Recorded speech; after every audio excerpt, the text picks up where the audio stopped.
May maangas na pahayag ang ating Vice President kay Marcos Jr. Kasi meron siyang statement na nag-aangas-angasan. Nagpa-press con si Ngiwi, di ba kanina? Nagpa-interview, tapos nagdudubi-dubi-dap-dap na naman. May binabasa namang script, as in, eme-eming achievement niya, achievements kuno kung plural man or kung marami man, after ng kanyang SONA. Kasi yung SONA niya, hindi accomplishments. Di ba dapat yung State of the Nation address, kapag State of the Nation, yung kalagayan na ng Pilipinas a year after mong umupo. Given yun, yung first SONA niya nung 2022, July 2022, nung a month after niyang umupo, syempre ano muna, future tenses muna yun, kumbaga plano ang lahat. Kung ano ang gusto niyang ma-achieve for the first year ng kanyang term. Pero yung mga succeeding SONAs, dapat doon na niya i-announce kung ano na ang kalagayan ng kaya nga State of the Nation, ano na ang kalagayan ng bansa. Okay? After ng isang taon mong pag-upo. Ito tuwing magsasona, hindi na nabago, future tenses na puro plano, puro achieve. Nagmayabang ng 5,000 flood control, wala naman. But anyway, sabi niya, simula nung nagsona siya ngayong taon, so July, August, September, October, November. After ng SONA niya, 4 months, may mga na-achieve na kuno. Ate, hindi ka naman magpapapress con kanina kung, di ba, kung hindi na bulgar ang anomalya ng trilyong nakaw sa flood control at sa mga ghost projects. O, napilitan kang magpakita ng achievements mo or kasi nga, hinihingi na ng tsaka siguro yan. O, mamaya nga pala, merong Senate hearing, eme-eme na naman na mag-invest kasi tumigil ang mga buhaya tumigil ang mga politiko, lalo senador, 'di ba? At saka mga congressmen na mag-imbestiga sa anomalya ng flood control. Ay bakit nga ba umingay na mga ghost projects kung hindi man sira-sira at marurupok? Ay dahil nga po sunod-sunod ang kalamidad. Sunod-sunod, konting ulan kahit hindi bumabagyo, bumabaha. So na-booking, nawala talaga silang flood control projects. Sabi nga ng mahal na Reyna ni Mama Edwin Hamora, yung mga flood control na yan ay magastos. Dati naman hindi yan pinaglalaanan ng budget ng mga politiko, ay nakita nilang avenue for corruption yan. So lahat na lang may flood control. At para bumaha, yun, pinagkakakalbo yung kagubatan, inalaw yung mga mining activities, may deforestation, may kaingin, may illegal logging. So, konting ulan, kahit hindi bumabaha sa mga probinsya at bayan-bayan, right? Sa mga nayon, sa mga baryo, ay bumabaha na rin. O dahil nga matindi ang baha, nabubungi ang ilog, lumalaki ang ilog, lumalawak ang ilog, kailangan na raw ng flood control. At noong araw, tama nga naman, kung ayaw mo ng mga storm surge, kung ayaw mo ng baha, 'di ba? Magtanim ka ng bakawan, mangrove. Ang bongga niyan. Panlaban yan sa like mga tidal waves, tsunami, baha, right? Tamnan mo lang ng mga kasi yan maraming ugat yan, 'di ba? Tsaka malalim. O yung alon napipigil sa lugar namin, wala kami mga ganyan, flood control. Puro bakawan sa tabing dagat namin, mga kababayan. Even yung mga ilog, may mga puno may mga mangrove, may mga alitap-tap pa nga Meron ng yan, yung parang firefly, whatever that is. Kasi yung mga bakawan sa amin, mga kababayan, sa probinsya namin, sa Kabisayaan, parang pasyalan na siya Nilagyan ng parang walkway, ganon. Nilagyan ng parang yung parang kahoy na tulay, na lulusot ka doon sa mga bakawan. Tapos paggabi, ang daming alitap-tap doon. So, ang ganda-ganda. Yun lang yung pampigil namin sa storm surge. Hindi na kailangang lagyan at gastusan ng bilyon-bilyon para kapag lumakas ang bagyo at tumindi yung alon ay mapupunta sa bahaya. Mangrove trees lang. Tapos, tipid. Tama. O ngayon, kasi nga, ang mga politiko ay hayok na hayok. 'Di ba? Lahat ng pwedeng pagkakitaan ipupush kesa hoda magkandamatay ang mga Pilipino. O ano nangyari ngayon? O ayan, lahat na lang gustong magnakaw at nagnakaw. At ang maangas na pahayag ni Ngiwi ay ipakukulong na, tapos na raw, parang action star kanina sa kanyang press ko. Hindi ako, mga kababayan, parang 5 minuto lang ang matagal kong pakikinig, like 30 minutes lang naman, less than 30 minutes lang naman yung press ko niya kanina. Hindi ko kinaya. Ang hirap maglaan ng oras at makinig sa alam mong sinungaling. Right? Sa alam mong manloloko at walang kwentang tao. Hindi ko kinaya. Hindi ko hinimay. Pero nakarating sa Vice President ang mga pinagsasabi ni Ngiwi na tapos na raw ang... Kailangan kasi mag-angas-angasan ni Marcos Jr. para mabawasan yung attendees ng mga paparating na rally. Baka magsimula na yan mamaya, no? Friday na sa Pilipinas. So baka may mga EDSA Black Friday rallies, ganyan, ano? As parang ano yan ang tawag dyan, opening salvo for the grand rally ng INC, right? Shoutout po kung sino man yung mga nagbabalak ng mga advanced na rallies mamaya, no? And itong buwan ng Nobyembre sana ay magbunga, right? Ng maganda para naman pagdating ng Kapaskuhan ay wala na yung mga adik at magnanakaw at mga manloloko. Pero syempre gagawa ng paraan yung ate na impacta para hindi matanggal sa pwesto yung bangag. Right? Gagawa niya ng paraan yan. Mambubudol at alam niyo naman, no, mukhang marami nang na-recruit at patuloy sa pagre-recruit, ha. Yung mga pamilya nila ng mga vloggers ngayon nagbabago ang ihip ng hangin. Ibang gumapang yung prutas na yan. May nakita akong isang vlogger, may pictures sila. Kasama ni Kiko Barzaga sa People Power rally niya doon sa Forbes Park. Ngayon, ako mukhang mababago ang ihip ng hangin. Kasi kapag dumikit ka dyan or binigyan ka ng pagkakataon na ma-meet mo yan at makausap mo, mabubudol ka niyan eh. Malayo, ginagayuma kayo, baka mamaya pinapainom sa'yo, pinapakain, may gayuma pala. Medyo mababawasan yung angas mo sa pagbanat sa kapatid niya kasi nga pakikitaan ka naman ng mabuti ng impactang yan eh. Pero ang sabi sa akin ng kakilala ko in Japan, shout out mga ate, na masama raw talaga ang ugali ng prutas na yan. Sabi nga nung kakilala natin, yung mga nakakausap namin nung nag-EDSA kami, yan, of all the members of all the sa lahat ng miyembro ng pamilyang yan yung willing magpatumba. Di ba nga may pinatumba na yan noong ang tatay pang nakaupo? Right? May nagtanong sa kanya noon, di ba? Bakit ikaw ang namumuno sa kabataan? Hindi naman ikaw ang pinili, hindi ka naman binoto. Porke anak ka? Tigbak. Sino ang tumigbak di umano doon sa nag-question sa babaitang yan? Bodyguards niya, di ba? Di ba may ganyang balita?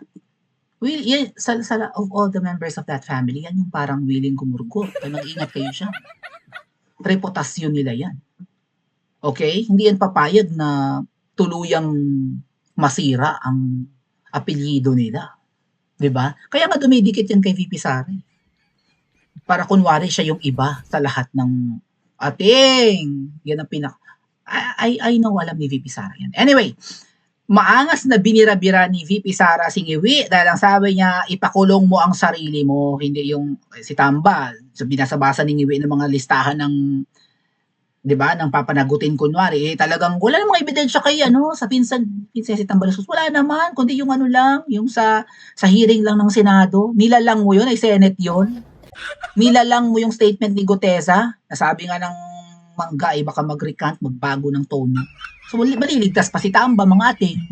Iba gumapang yung angka niya, tapos kunwari, dahil nga si Mangga yung nagpasabog, baka ang dating hindi ako involved dyan, kaya ako nga binubuking Huwag mo kaming baklain, Mangga.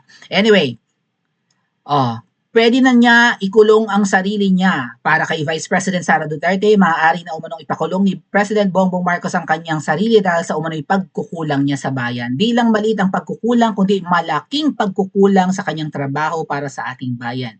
Sabi ni VP. Giit ni Duterte, Vice President Duterte, dapat isama si Marcos Jr. sa mga dapat ireklamo dahil siya ang pumirma sa aniyay maanumalyang 2025 national budget. Ikaw pala pumirma pinayagan mo yun. Sabi mo, binasa mo yung 4,000 pages ba yun, ng kapal-kapal na yun, na sinubmit sa'yo, "Oh, ito na yung proposed budget, tingnan mo kung meron ka bang i-veto or i-approve mo ito." Inaprubahan ng ungas.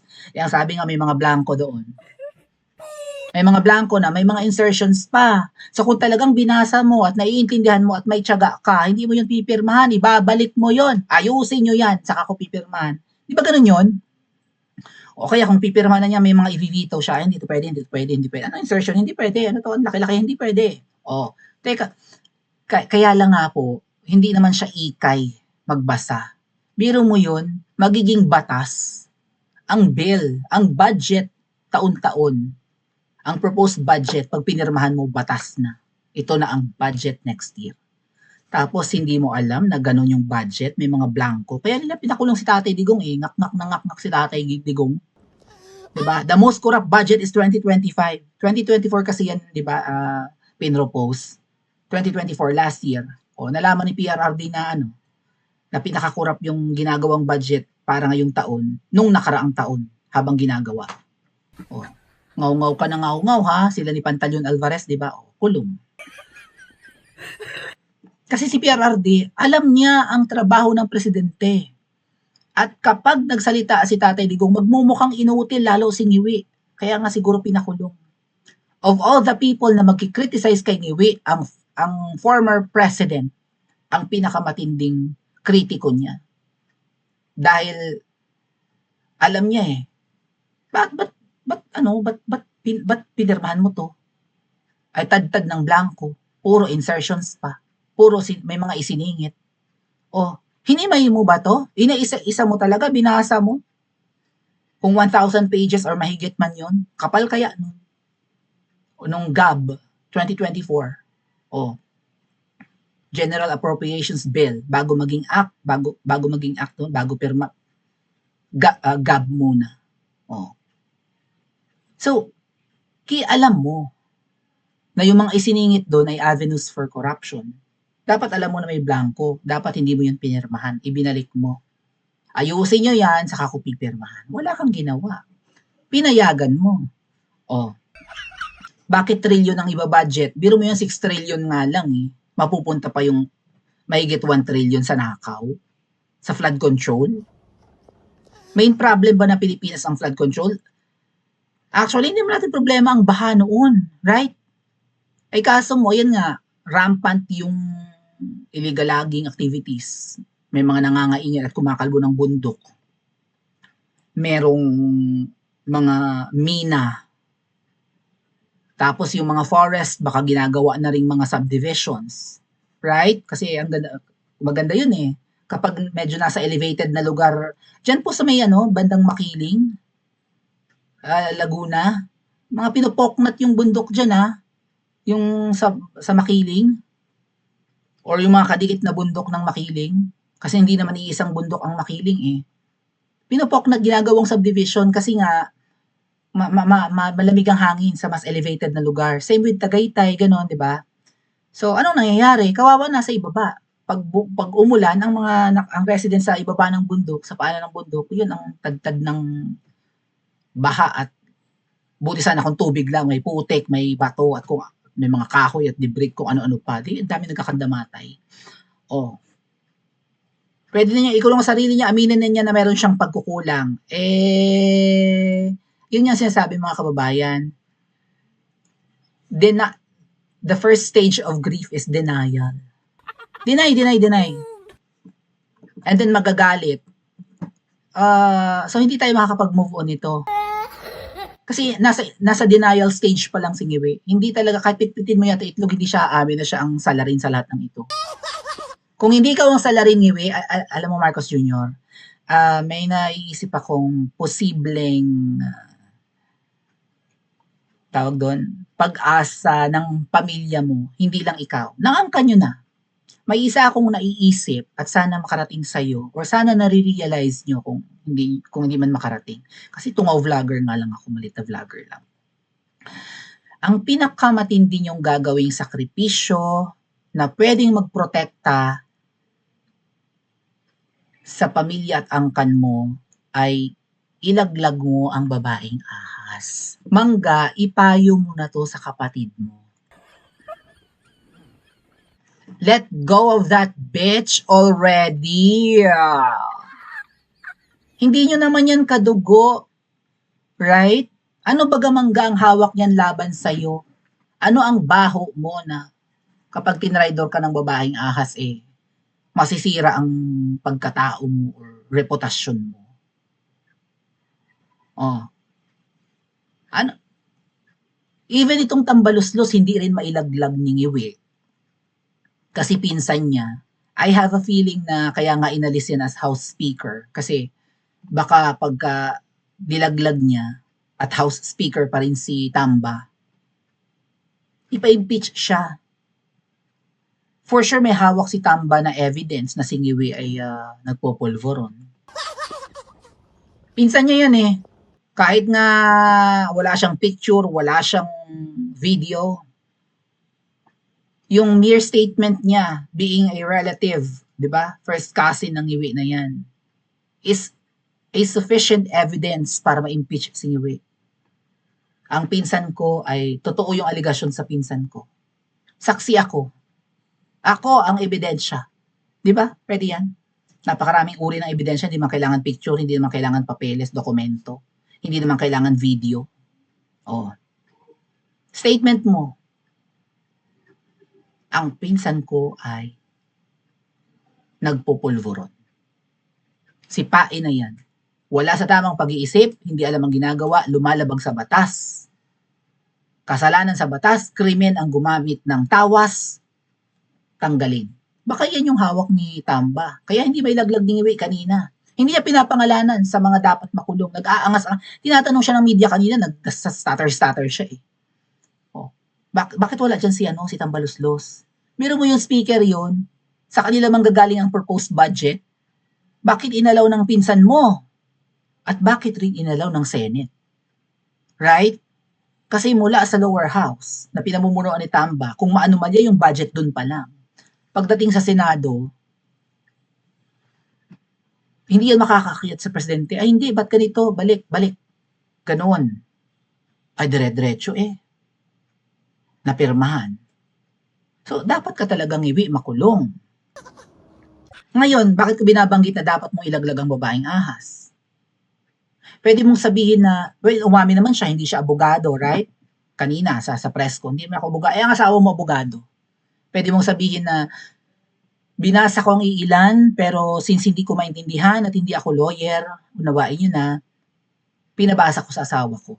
At ang sabi ng asawa ko, approve, maganda yung pinopropose na budget. Kayang gawin. Go. Itong budget for 2025 and even 2026, kung ngayon na ginagawa yung budget next year maganda.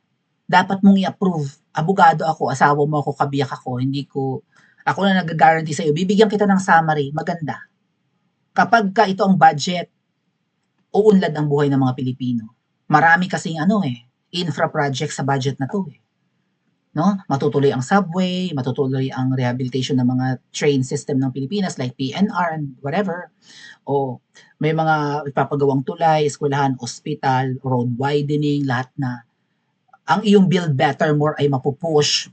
Nandito rin sa budget na para sa 2025 or 2026 ang proposed budget para sa pabahay, mas maraming pabahay. Kaya, go! Maganda. Maganda yung ginawang bill ng lower house at saka ng Senate. Go. Pirmahan mo na. Ganun sabihin mo Ngiwi. Abogada asawa mo, pinatingnan mo sa kanya, pinirmahan mo naman. Kasi nga, nagtitiwala ka. Hindi mo naman sukat akalain na ang budget ng 2025 ay most corrupt budget pala. At nabudol ka ng asawa mo. So yun, sabi mo, nagkatiwala ako kasi kabiyak ko Siya ay ako. Iisa kami. Iisang unit kami. Mag-asawa kami pati yung aking mga advisors, si Enrile at kung sino-sino pang mga maybe cabinet secretaries niya or lawyers or whoever, pinabasa ko sa kanila. Kasi hiningi ko yung summary ng bawat chapter halimbawa kasi ang kapal nga, di ba, 1,000 pages. Hiningi ko yung summary, nag-designate ako ng mga tao. Oo daw, okay daw, maganda daw. So ang binasa ko yung summary, hindi ko na hinimay-himay isa-isa kasi marami akong iniintindi, marami akong trabaho. Okay? So, pinagkatiwalaan ko 'tong aking mga economic advisors and whoever, pati ang aking asawang sexy. Ang ending ay muskura pala, niloko nila akong lahat. I'm sorry. Ay wala eh. Walang admission. Ngayon, Niwe, kung gagawin mo yan, kasi kailangan talagang may makita ang mga Pilipino na magbabayad. Okay? Kailangan heads, if not head, must roll. Isakripisyo nyo ng mangga ang sampid sa angkan ninyong yan. After all, impacta yan. Maldita, masama pa ugali. Kung talagang gusto mong isalba ang kapatid mo kung may pag-asa pa, ilaglag nyo ang babaeng ahas. Ang tanong, kaya nila mga kababayan? Kung traido rin sila ng babaeng ahas. So, umangga, ang kapatid mo ba ay lampa talaga at under desire? Sa tingin ko yan na lang ang pag-asa nyo. Kaya lang mga kababayan, malilintikan pa rin si Ngiwi. Dahil kapag kinanta niya na asawa niya nagpapatakbo ng Pilipinas, lalo pa rin siyang mai-impeach. Kasi, bakit yung hindi namin binoto ang nagpapatakbo ng Pilipinas? Anong klase ka? You betrayed the people, therefore you have to be impeached. Wala silang choice. Ang choice nila, gipitin ang lahat ng mga kalaban para huwag silang matanggal sa pwesto. Ipakulong, kasuhan, ipabangbang, itumba, hulamin, lahat gagawin. Para walang mag-ingay. Ayan, si Kiko Barsaga, kinasuhan. Si Miss Marlica, si Spoksari Roque. Si Bato, si Senator Bongo, mga targets na. Tapos si VP Sara for impeachment. Lahat ng bumabati ko sa inutil, ginigipit. Even yung mga vloggers, di ba, pinatawag na sa lower house. Nagkaroon ng hearing. Mga fake news vloggers daw. Lahat nang nagkikriticize. Anong sabi ni Kiko? Ganyan din ang ginawa ng ama, pinatahimik, ipinakulong, pinapatay ang mga kalaban. Pwes, kahantungan mo rin ang nangyari sa ama mo balang araw. Ang sabi ni Kiko. Tama ba mga kababayan? Pa-comment po sa comment section at mag-like and subscribe din po kayo. Alright.